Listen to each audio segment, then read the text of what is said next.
It's time for the Margin Matters Minute with Money Man Jason Brown.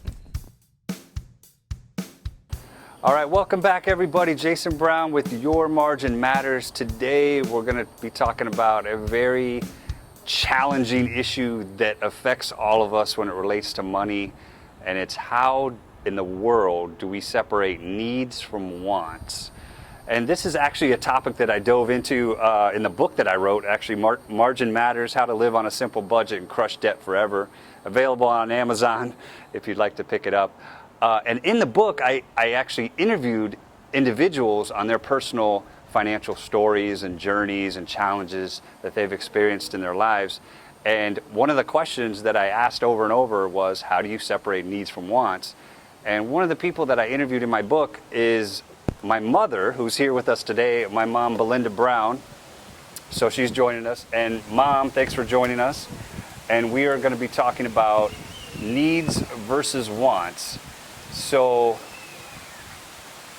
let's talk a little bit about like the psychology of money. So this needs versus wants, it's really kind of like your brain can trick you into thinking that a want is actually a need. So for example, I always use the iPhone example.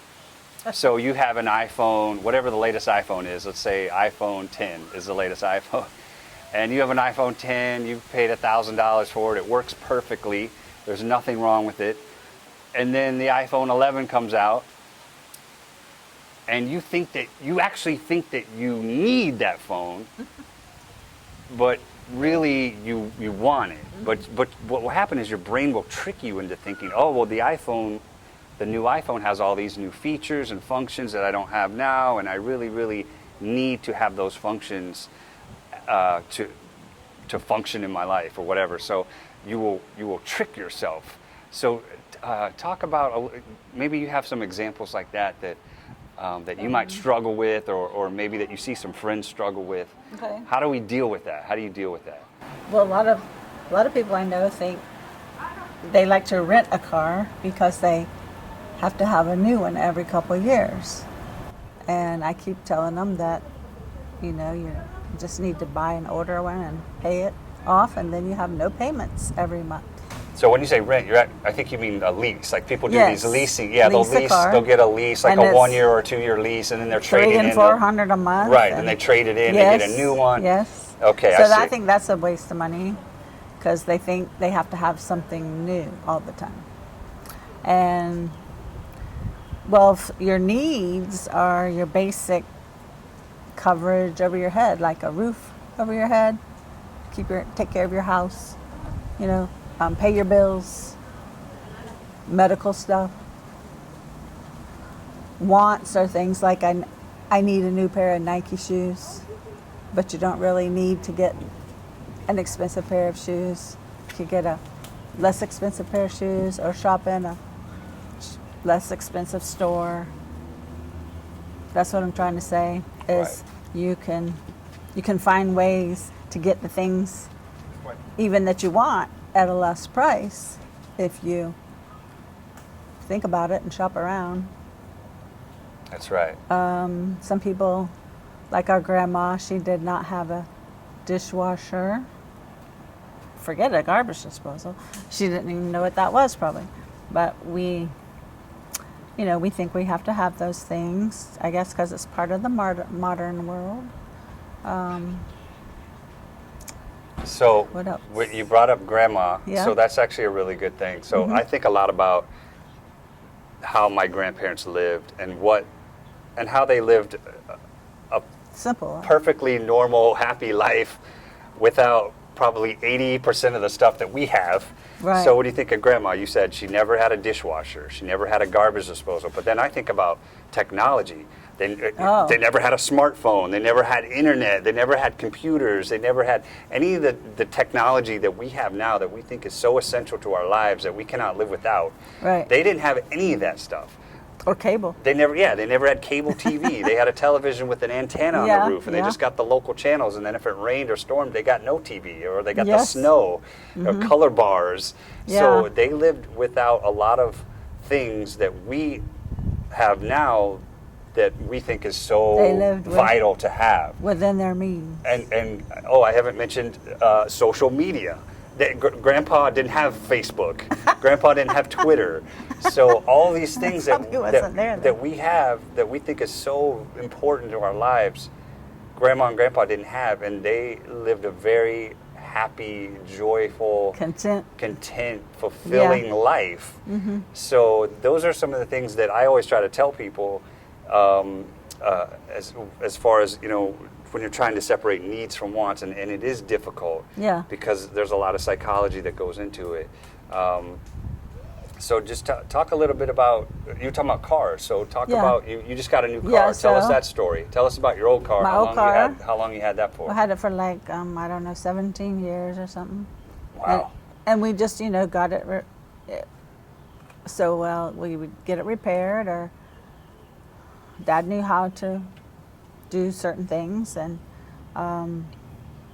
when we do get a new car, though, we don't buy it right off the lot brand new, because that's crazy.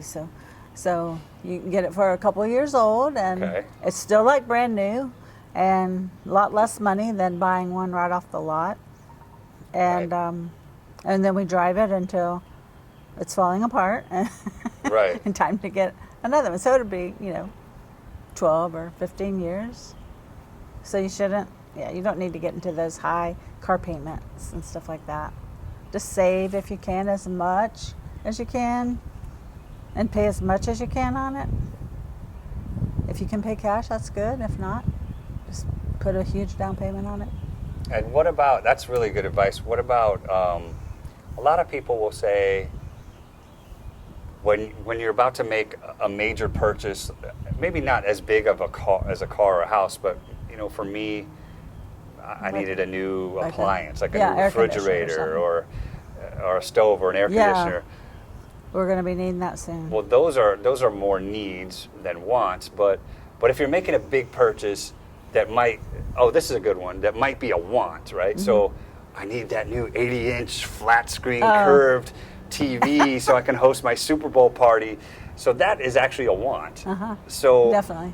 and it's a big purchase, right? It might be several $1,000s. So what would you say? I always hear people say, for a big purchase like that, to always, you know, sleep on it, or Yeah. or just Oh, wait, yeah. like wait a week, Yeah. whatever the time period. They might say wait a week, and then next week, if you still Or watch for want sales.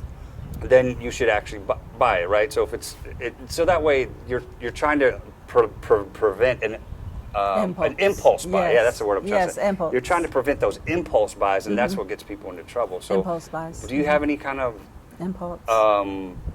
advice about, like, how do you live? Do you have any, when you're facing a big purchase Okay. that maybe it could be a need or a want? Do you have some benchmarks where you say, okay, well, let's just wait on this. Let's sleep on it, or maybe we can wait to see if it goes on sale, Or start saving up for it.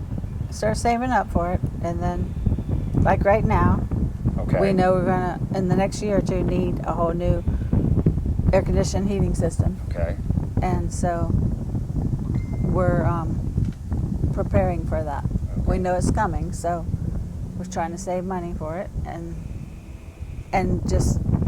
fix a little bit of what's there now, so that it won't break down right away. So it'll maybe in a year or two, maybe get a little more out of it.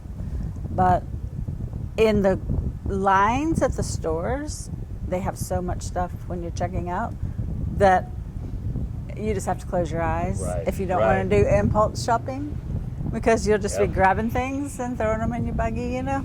Yep, that's how they get you. That's Yeah, by design. that's how they get you. That's how they have these brilliant marketers that Oh, do yeah. that try to get you, Yeah. try to get you sucked in and buy especially all that. things that kids would want, and you know, but it's hard, but you just have to get your needs met first, which is your basic things you have to live, Right. and then put your wants on the want list and Gotcha. go from Gotcha. there. But it is a struggle, especially in this modern world where we have everything, Right. where there's so much here. Right. That's good advice.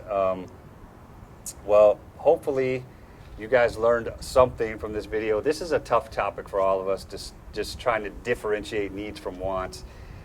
If you have a specific example of a struggle or a challenge of a need versus a want, put it in the comment section below, and we can go back and forth and debate on it. You know, obviously the iPhone is always an issue. When any new technology comes out, it's always a big issue of, is it a need Mine's or a a want? 7. You got the Mine's a iPhone. 7. You still have the iPhone 7. 7. Yeah. I See? don't want a new one And because it I get works? used to it. No problems with it? Yeah, you update Yeah. it to the You update it? to the new. You update the iOS, the Yeah, hardware you system, or update the it. software system, Yeah. So as long as it keeps working, I know someone that still has the iPhone 4. Oh, gosh. That's still, Yeah. and I'm astonished that it still works. I said, how is that still working? But I said, man, I thought I kept my iPhone for a long time, but this You guy, upgrade it or something. he's got his, he's just literally going to use it until it stops working. So good for him. I don't know. So once again, thanks for joining us today. For more information on my book, you can go to my website, yourmarginmatters.com. My name's Jason Brown. Thank you for joining us. Please subscribe to my videos and support me in what I'm doing. And until next time, Jason Brown saying, it's not the amount of money you make, but the margin that matters the most. See you next time.